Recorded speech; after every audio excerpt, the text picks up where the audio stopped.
Pusat Vulkanologi dan Mitigasi Bencana Geologi melakukan pengamatan visual kawah Gunung Agung menggunakan pesawat drone. Dari hasil pengamatan, rasio gas dalam kawah gunung cenderung mengalami penurunan.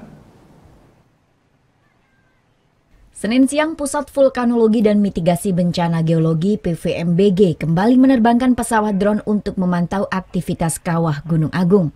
Penerbangan drone kali ini menggunakan 3 sensor khusus, di mana berfungsi untuk mengukur rasio gas CO2 terhadap SO2 dalam kawah gunung.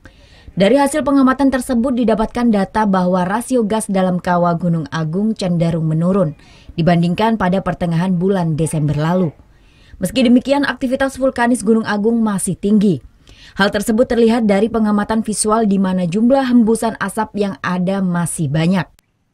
Namun PVMBG baru akan memberikan rekomendasi terbaru aktivitas Gunung Agung setelah pengamatan dengan drone usai pada 26 Januari mendatang. Kalau kita bandingkan data rasio gas ya yang tanggal 18-19 Desember itu sekarang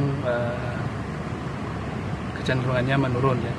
Jadi artinya dari sisi gas rasio itu menurun yang kita peroleh hari ini, rasio gas CO2 terhadap SO2 ya.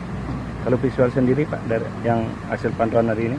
Hasil pantauan video ataupun foto drone yang kita peroleh saat ini masih berlangsung hembusan asap dari pusat kawah Gunung Agung.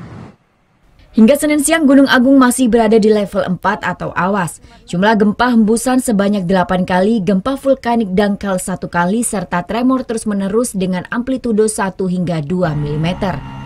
Warga pun dihimbau untuk tetap menjauhi rekomendasi zona bahaya 6 km dari puncak gunung. Tim Liputan melaporkan untuk NET.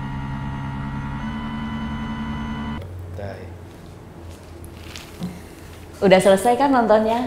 Nah, jadi jangan lupa buat like, komen, dan subscribe ya.